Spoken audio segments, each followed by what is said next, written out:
Halo guys, berjumpa kembali di MR Film. Nah, kali ini gue akan ceritakan kisah raja yang berkorban untuk keluarga dan rakyatnya. Demi mereka, dia menggadaikan hidupnya kepada makhluk abadi. Seperti apa jalan ceritanya? Yuk cus langsung aja gue mulai alur ceritanya.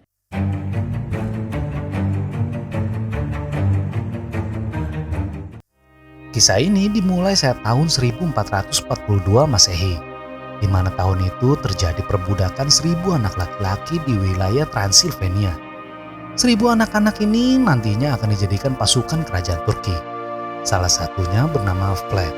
Vlad ini adalah putra dari Raja Transilvania. Hingga akhirnya Vlad tumbuh menjadi prajurit yang ditakuti oleh semua musuh Turki. Namun Vlad sadar yang dia lakukan adalah keburukan. Vlad kemudian berhenti berperang bersama Turki. Dan kini dia menjadi raja di Transilvania. Suatu hari dalam kedamaian, Vlad diberitahu bahwa ada mata-mata Turki yang masuk wilayahnya.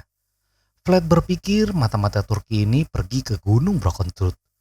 Dia pun segera mencari tahu keberadaan mata-mata Turki tersebut. Bersama 2 prajuritnya, Vlad kemudian pergi ke gunung tersebut.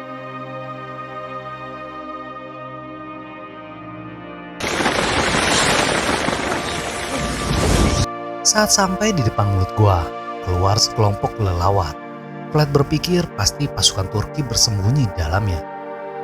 Dia kemudian masuk untuk bicara dengan pasukan Turki. Namun ketika masuk, Vlad tak bertemu dengan siapa-siapa. Yang dia lihat hanyalah rempahan tulang manusia. Mereka bertiga kemudian diserang oleh makhluk misterius yang mengerikan.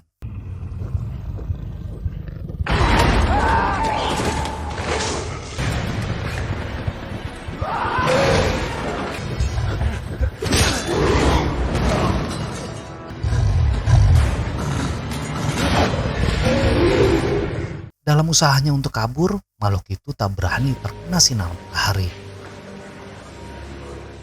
Dengan penasaran, Vlad kembali ke kastilnya yang bernama Dracula. Vlad lalu menemui Lucian, seorang ahli spiritual di kastil. Menurut Lucian, di dalam gua tersebut adalah vampir. Lucian bercerita bahwa dahulu ada orang yang memanggil iblis untuk membuat perjanjian. Orang itu meminta kekuatan yang abadi. Sang iblis mengabulkan permintaannya. Namun orang tersebut terkena kutukan dan menjadi vampir selamanya. Pai dalam bahasa Yunani artinya menghisap. Singkatnya, orang tersebut menghisap darah untuk mengambil jiwanya. Vlad kemudian meminta Lucian menutupi mitos gunung tersebut.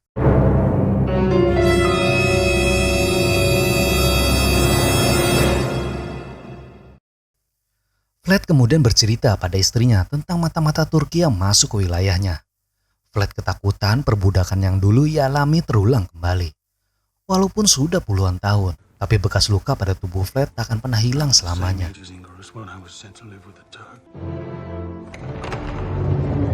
Esok harinya, Vlad merayakan hari Paskah di kastil bersama dengan rakyatnya. Semua bersukacita dalam keadaan damai dan aman. Namun semua berubah ketika datang utusan Turki.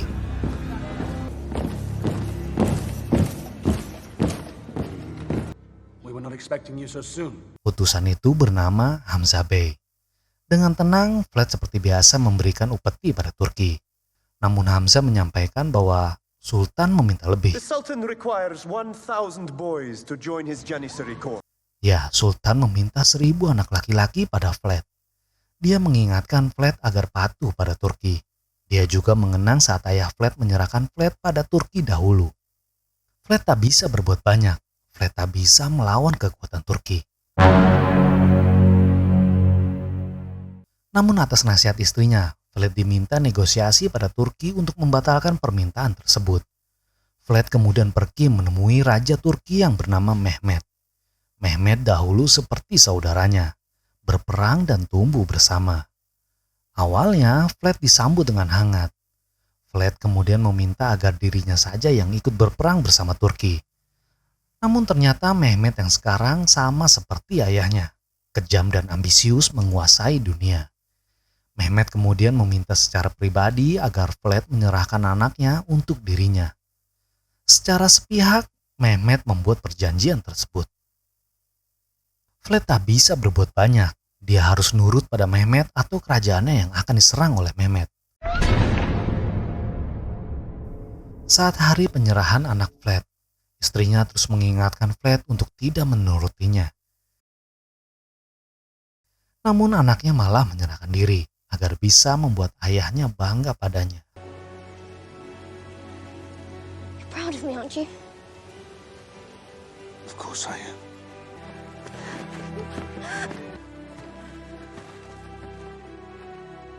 Flat kemudian dengan pasrah memberikan anaknya pada pasukan Turki. Namun ternyata Hamzah Bey tidak suka pada Flat yang menyerah. Hamzah sebenarnya hanya ingin melawan Flat di dalam peperangan. Flat yang mendengar perkataannya marah besar. Flat kemudian membunuh Hamzah Bey dan anak buahnya. Secara tak langsung, Flat memancing api peperangan dengan Turki.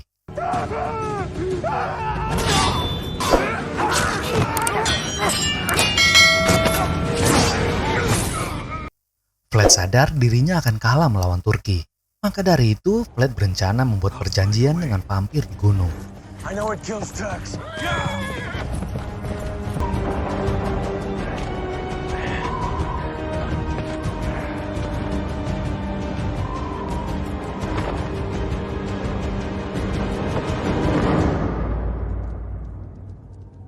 Tibalah Flat di gunung tersebut. Di dalam gua, vampir tersebut tahu siapa Flat yang ditakuti pada masanya. Vampir tersebut yakin Flat bisa membebaskan kutukannya selama ini.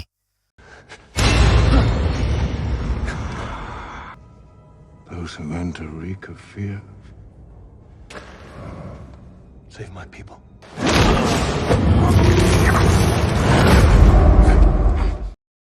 Flat lalu memohon minta kekuatan iblis untuk menolong kerajaannya. Sang vampir lalu menuangkan darah dan meminta Flat meminumnya. Jika Flat meminumnya, maka kekuatan iblis akan ada pada tubuhnya. Flat lalu menanyakan apa bayarannya. Vampir tersebut lalu bilang bahwa selama 3 hari Flat akan haus akan darah manusia. Jika kau mampu menahan rasa haus itu, maka kau akan kembali menjadi manusia biasa dan kekuatan itu akan hilang. And if I feed, Jika kau meminum darah manusia, maka kau akan pegang kutukanku selama ini.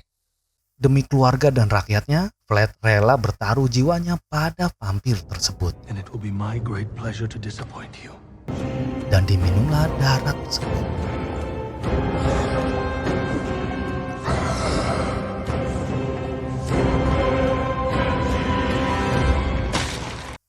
Saat terbangun, Flat merasakan cincin peraknya membuatnya seperti terbakar. Namun Flat merasakan kekuatan yang tidak biasa. Kekuatan iblis yang sangat begitu kuat.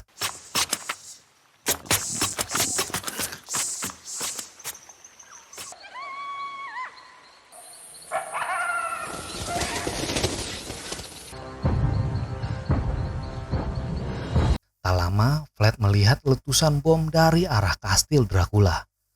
Flat lalu segera kembali ke kastilnya.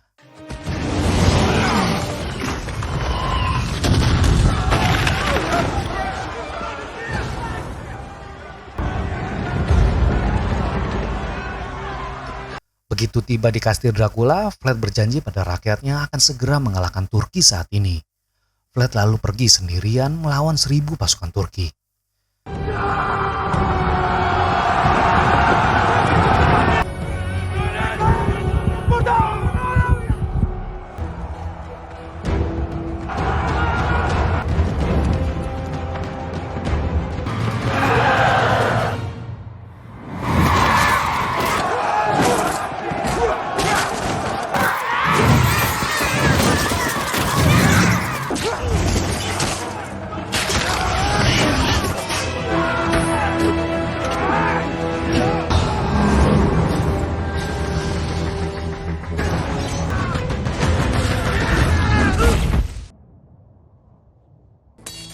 Dengan kekuatan supernya, Vlad dengan mudah mengalahkannya. Kemenangan itu tidak membuat Vlad menjadi gembira. Vlad sadar Mehmet akan segera mengirimkan pasukan yang jauh lebih banyak. Vlad kemudian meminta seluruh rakyatnya untuk pindah ke Biara Kozia. Di sana pasukan Turki tak mudah menembakkan meriam mereka. Di tempat lainnya, Mehmet segera mengetahui 1.000 pasukannya telah kalah oleh Vlad. Maka dia segera kirimkan 100.000 pasukan untuk kembali menyerang Vlad. Perang ini akan langsung dipimpin oleh dirinya sendiri. Dalam perjalanan menuju Biara Kozia, Vlad mulai merasakan haus akan darah manusia. Dia lalu menyendiri menahan rasa hausnya. Dalam kesendirian, datang seorang pria yang tahu Vlad adalah seorang vampir. Pria tersebut melihat Vlad selalu dikelilingi oleh kelelawar. Pria ini ingin mengabdi pada Vlad. Pria tersebut lalu menawarkan darahnya pada Vlad. Vlad langsung menolak dan mengusir pria tersebut.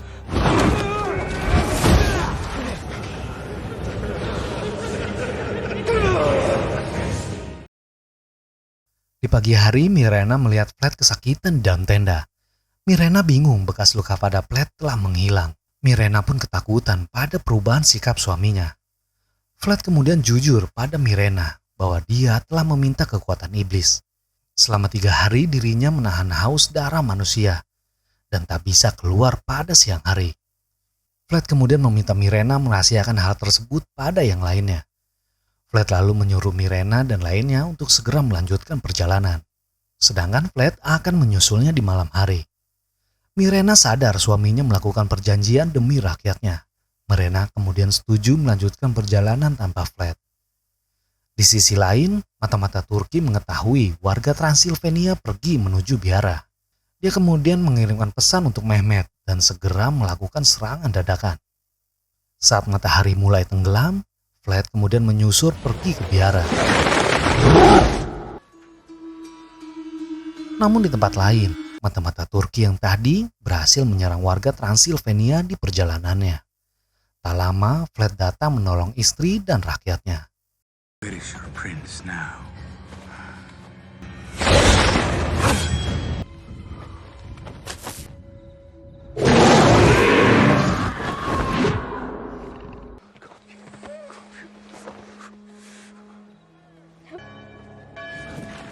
Dan akhirnya pun mereka tiba di Biara Kozia.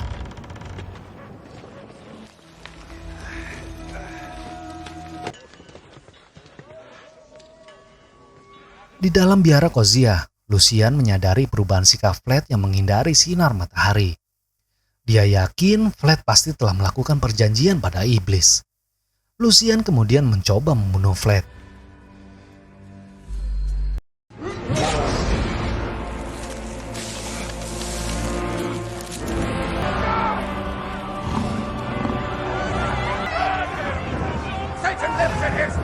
Para warga yang mengetahui juga ikutan memusuhi Vlad yang dianggap membawa kutukan. Namun Vlad tak mempan oleh api. Tiba-tiba langit menjadi gelap. Vlad keluar dan marah pada warga yang dia bela selama ini.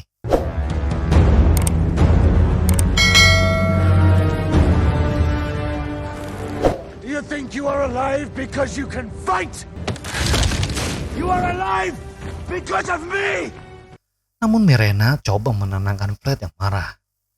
Vlad kemudian kembali fokus untuk bertahan dari serangan Mehmet. Dia pun mencoba memaafkan para warganya. Di sisi lain, Mehmet yang mendapat informasi mata-mata mengetahui bahwa Vlad kini telah berubah menjadi vampir. Mehmet pun menyiapkan rencana menghadapi Vlad.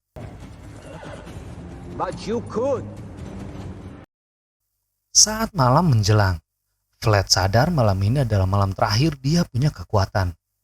Dia khawatir dia tak bisa menyelamatkan rakyatnya hingga pagi hari nanti. Vlad lalu pergi menyendiri, memikirkan strategi agar mampu bertahan hingga pagi hari. Vlad kemudian melihat kelelawar yang selalu mengelilinginya. Vlad lalu punya ide untuk menyerang. Di sisi lain, pasukan Mehmet tiba malam harinya. Vlad yang melihat pasukan Turki langsung segera menyerang dengan bantuan kelelawar.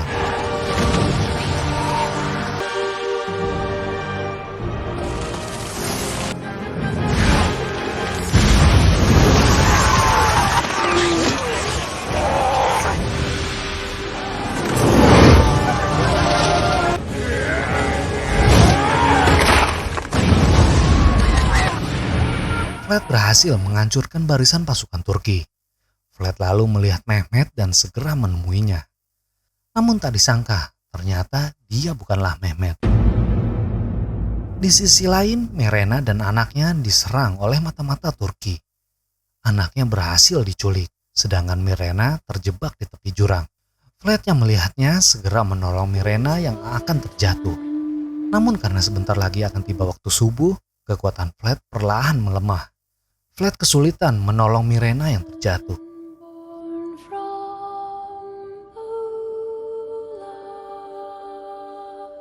Di sisi lain, Mehmet telah mendapatkan anaknya Vlad.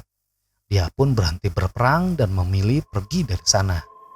Mirena sadar dirinya tak akan selamat. Dia lalu meminta Vlad untuk meminum darahnya dan selamatkan anak mereka. Vlad tak bisa melawan takdir. Dia harus minum darah manusia agar mampu selamatkan anaknya. Vlad kemudian meminum darah Mirena yang menangis. Seketika langit pun menjadi gelap. Kutukan itu telah berpindah pada Vlad. Dengan penuh dendam, Vlad mencari warganya yang ingin balas dendam juga pada Turki.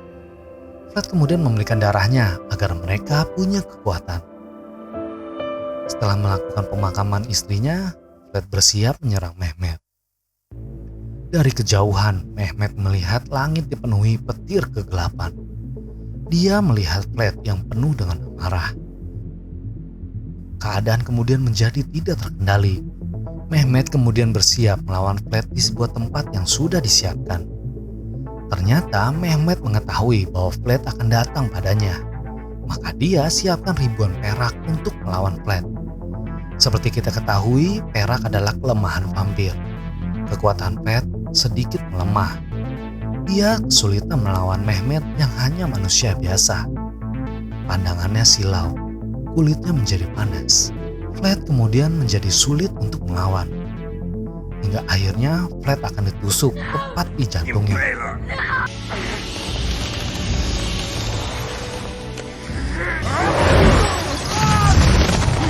Di tengah lemahnya kekuatannya, Vlad tetaplah Vlad yang pintar bertarung. Dia akhirnya berhasil membunuh Mehmet. Vlad akhirnya berhasil selamatkan anaknya. Namun masalahnya belum usai. Warganya yang ia beri kekuatan kini mengincar anaknya yang masih menjadi manusia biasa. Sekali lagi, Vlad menerima pengkhianatan rakyatnya sendiri.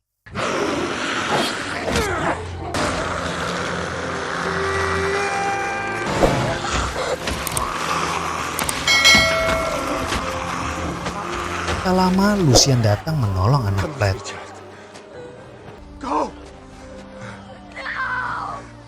Vlad sadar dirinya adalah kutukan. Dan setelah menepati janjinya selamatkan anaknya pada Mirena, kini Vlad harus mengakhiri kutukan tersebut. Vlad kemudian membuka awan hitam yang mengelilinginya. Walaupun dia sadar, dia juga tak akan selamat.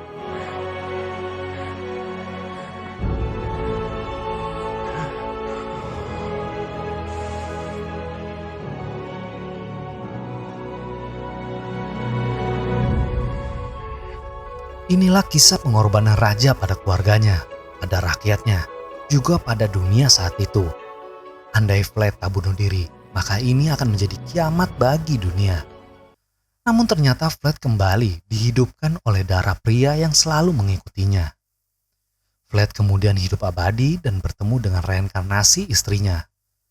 Namun bukan hanya Vlad yang abadi, melainkan vampir Gunung Broken Tooth yang juga masih menjalankan misi iblis menyesatkan peradaban dunia. Nah, itu dia guys, akhir ceritanya. Harusnya sih ini ada kelanjutannya, tapi entah kenapa sampai sekarang belum ada. Kalau ada yang tahu film kelanjutannya, tolong tulis di kolom komentar ya. Andai gue jadi penulisnya, sebenarnya sih ada ide-ide seru juga sih. Antara Vlad melawan vampir tua ini bisa jadi trilogi nantinya. Atau mereka berdua melawan iblis yang dulu melakukan perjanjian. Wah, pasti seru sih. Tapi ya udahlah ya. Oke deh, kalau gitu gue ucapkan terima kasih telah menonton sampai selesai.